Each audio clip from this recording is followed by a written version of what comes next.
O Senhor esteja convosco. Proclamação do Evangelho de Jesus Cristo segundo Mateus. Naquele tempo, alguém aproximou-se de Jesus e disse: Mestre, o que devo fazer de bom para possuir a vida eterna? Jesus respondeu: Por que tu me perguntas sobre o que é bom? Um só é o bom. Se tu queres entrar na vida, observa os mandamentos. O homem perguntou: Quais mandamentos? Jesus respondeu: Não matarás, não cometerás adultério, não roubarás, não levantarás falso testemunho, honra teu pai e tua mãe, e ama teu próximo como a ti mesmo. O jovem disse a Jesus: Tenho observado todas essas coisas. O que ainda me falta? Jesus respondeu: Se tu queres ser perfeito, vai, vende tudo o que tens, dá o dinheiro aos pobres e terás um tesouro no céu. Depois vem e segue-me. Quando ouviu isso, o jovem foi embora cheio de tristeza, porque era muito rico. Palavra da salvação.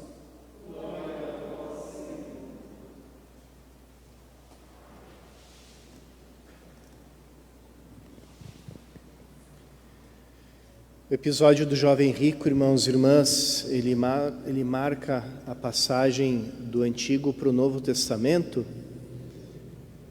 Os filhos de Israel receberam a lei por meio de Moisés, os 10 mandamentos, e eles eram o sinal da aliança do povo com Deus.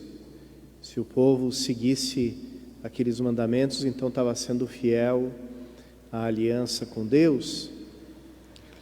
E se deixam de cumprir aqueles mandamentos, então abandonam a aliança, são infiéis, e aí acontecem na vida deles todas as consequências de quem se afasta do bem, de quem se afasta de Deus. Mas aqui a gente encontra um outro quadro diferente. É interessante a gente remarcar isso, porque muitas vezes nós nos dizemos cristãos, mas ainda vivemos com a mentalidade do Antigo Testamento, ou seja, que a vida cristã, que a vida religiosa, ou a vida, enfim, a vida espiritual, a vida com Deus, consiste numa série de mandamentos, de coisas, né, de preceitos que a gente tem que se esforçar para seguir. E é claro que o Novo Testamento ele não anula nenhum mandamento antigo, tanto é que Jesus diz, não tem nenhum tracinho, nada, nenhum risquinho da lei pode ser anulado, né? Eu não vim para abolir a lei, mas para levar a lei à perfeição. E é justamente a perfeição é que aparece aqui nesse texto: se queres ser perfeito. Então, qual é a perfeição da lei? Como Jesus revela para esse homem, para esse que a gente chama o jovem rico, que a gente não sabe o nome dele. A perfeição justamente é deixar de viver em função de coisas, de elementos, de princípios, de mandamentos, e viver em função de uma pessoa. Viver uma relação de amor com uma pessoa, com alguém, não com algo, não com uma lista de mandamentos, mas com uma pessoa viva, presente na nossa vida, uma pessoa que a gente ama e que a gente começa a viver numa simbiose, quer dizer, compartilhando a mesma vida com ela. E é isso que Jesus convida aquele homem a fazer, e mostra que, de alguma forma, no coração dele existia um obstáculo, né, para ele viver essa vida nova com Cristo. Ele tinha que deixar de lado a vida antiga, tinha que deixar as coisas nas quais ele colocava confiança. No Antigo Testamento, o sinal de que uma pessoa estava sendo fiel à aliança e estava vivendo os mandamentos, estava cumprindo os mandamentos, era a bênção de Deus sobre a vida da pessoa. E isso também queria dizer prosperidade, né, nos negócios, prosperidade na vida, abundância, riqueza. E é interessante que, se a gente olhar, né, todo esse movimento cristão que começou a se afastar realmente do princípio católico, do princípio original, ele acaba voltando para o Antigo Testamento. A gente não vê certos pregadores, a gente escuta eles mais falando do Antigo Testamento do que do Novo.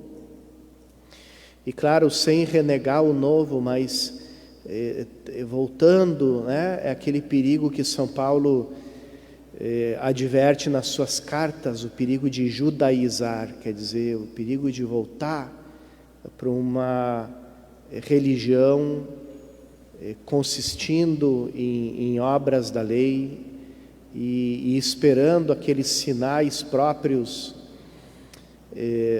do cumprimento da lei como eles eram entendidos no Antigo Testamento, ainda que o Antigo Testamento depois questiona isso, né, nos livros sapienciais, como o livro de Jó, ele questiona essa relação, né, porque Deus também coloca à prova os seus eleitos.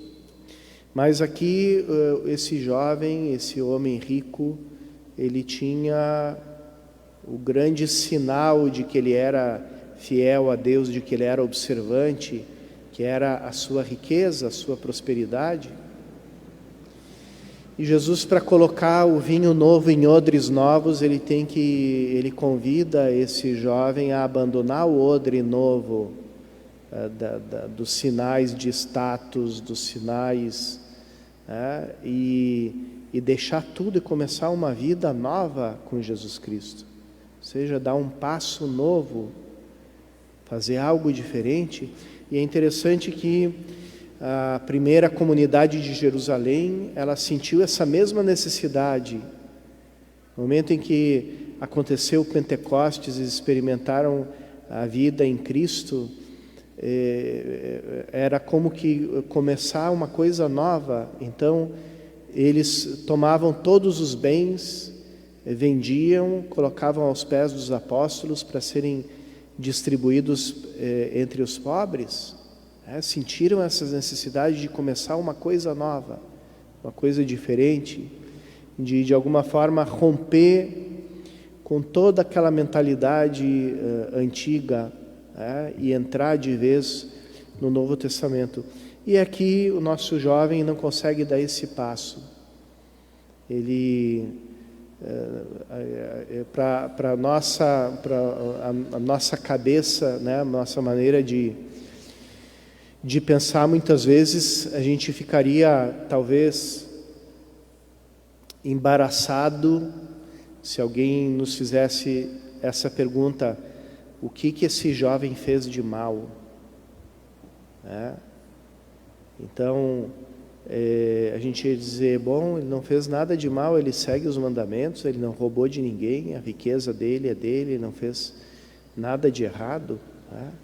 E, no entanto, ele não entrou no Novo Testamento, ele ficou no Antigo, porque ele não soube nascer de novo, não soube começar uma coisa nova. Cristo nos manda começar uma coisa nova no nosso coração, todos os dias. Todo dia é tempo de conversão para nós, todo dia é momento de a gente fazer a passagem do Antigo para o Novo Testamento. Peçamos a Cristo nessa Eucaristia essa graça, e a graça de colocar Ele naquele lugar que antes era o lugar da lei, o lugar das tábuas de pedra, agora seja o lugar da presença viva real, atuante no Espírito de Deus, de Cristo na nossa vida.